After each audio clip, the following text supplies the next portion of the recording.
C'est un vrai duel dans ce soir de cette journée de Lidl Star League. Deux duels d'ambitieux, deux duels de poursuivants. Derrière le PSG, c'est surtout un match bascule entre Montpellier et le PAUC avec une ambition, celle de s'installer durablement sur le podium de la Lidl Star League.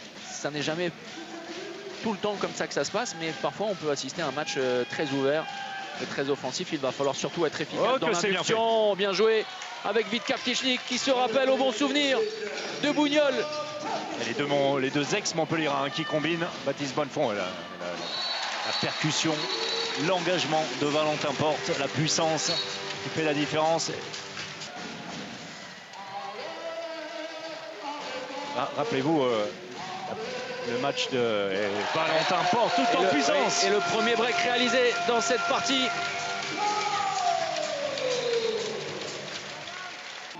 Diego Simonet amène la vitesse, le jeu.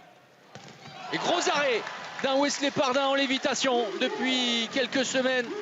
À la base arrière aixoise, nouveau bras levé pour illustrer les difficultés de cette attaque aixoise. La contre-attaque avec ce ballon un peu long pour Desca sur l'extérieur. Oh, superbe avec cette roucoulette pour confirmer le break. 7-4 en faveur de Montpellier, le temps mort. Et toujours avec cette main droite évidemment protégée. Mais superbe le kung-fu pour la conclusion du phénomène Mathieu Grévy dans ce début de rencontre. 10-7 en faveur de Montpellier. Une autre façon d'appréhender les distances, de faire jouer les arrières. Très complémentaire, l'arrêt de Marine Chego. Richardson, Vilmino une nouvelle fois. Avec ce ballon récupéré par Karl Conan qui préfère aller trouver le relais. Ce ballon compliqué. Ah oui, pourquoi 3 contre 1? C'est Karl qui... Et derrière, superbe tir de la part de Jonas Puščanovicius. Malgré la lecture de Wesley Pardin, la puissance du Lituanien a fait le reste.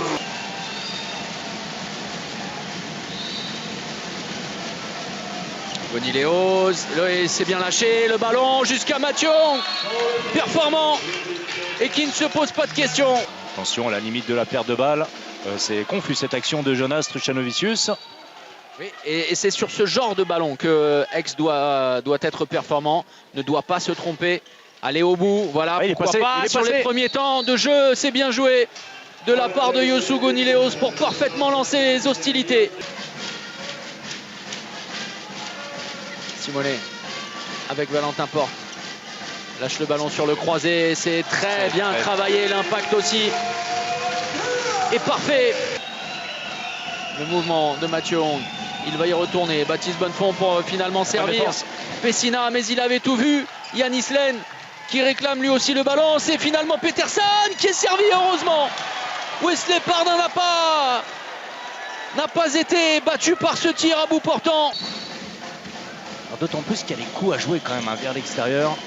La prise de risque et le talent de ce joueur qui réalise un match comme souvent pour lui. Oh, énorme! Le tir lasso de Yannis Len qui est allé envoyer un missile solaire pour mystifier Wesley Pardin et inscrire le 21e but Montpellier. Gabriel Leuch à l'opposé de pivot côté PAUC avec Kaptichnik. Et cet arrêt de Chego.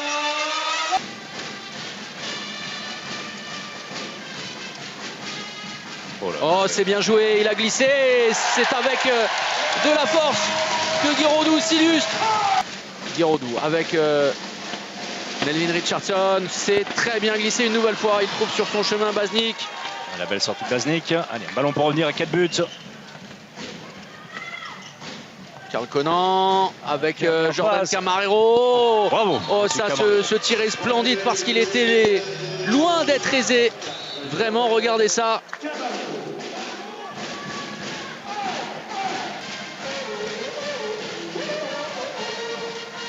Il y retourne une nouvelle fois, c'est pour mieux servir. Giroudou qui a eu cette inspiration géniale. On le reverra très certainement au match retour contre Chambéry et les semaines suivantes. Il y avait clairement la place ce soir, mais une nouvelle fois, il y aura eu trop de situations vendangées. Oui, du déchet, beaucoup de déchets, manque de précision en attaque. Les derniers instants, les 20 dernières secondes, et de manière anecdotique ce dernier ballon, mais comme un symbole, clairement.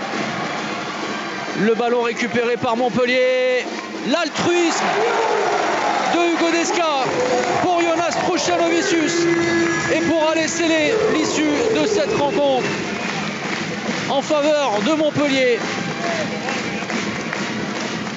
Un succès 32-26 après ce dernier but. Victoire logique de Montpellier. Il aura manqué trop de choses à Aix-en-Provence et notamment de la constance. Il a manqué beaucoup trop de choses en fait ce soir. De la combativité, aussi la notion de un peu d'y croire. Je crois qu'on n'était pas loin à un moment donné. Il y a eu un petit déclic sur une contre-attaque où on aurait pu les accrocher et peut-être les faire douter. Et puis on s'est laissé imposer le rythme de Montpellier qu'on connaît avec beaucoup de transitions, etc. Et on a subi sans trop pouvoir répondre. Donc c'est décevant parce qu'on venait avec des ambitions. Honnêtement, c'était compliqué. J'avais peur de comment allait réagir l'équipe parce que le match Motor avait été très dur physiquement. Et c'est vrai que quand on s'est changé ce soir, on avait l'impression d'avoir joué la veille. Donc j'avais un petit peu peur qu'on tombe un petit peu dans pas la facilité, mais dans la difficulté, surtout physique. Ce soir, ça a été un énorme combat. Je suis extrêmement fier des gars parce qu'on a presque rien lâché pendant 60 minutes. On était très solide parce qu'on savait qu'Aix, c'est une équipe avec beaucoup d'expérience, surtout sur la base arrière, et avec un gardien qui était en chaleur jusqu'à présent. Donc c'était un match avec beaucoup d'enjeux. On l'a bien négocié, on a gagné. Je suis très très heureux. On progresse, que ce soit dans le jeu ou dans la tête, et c'est plutôt bon.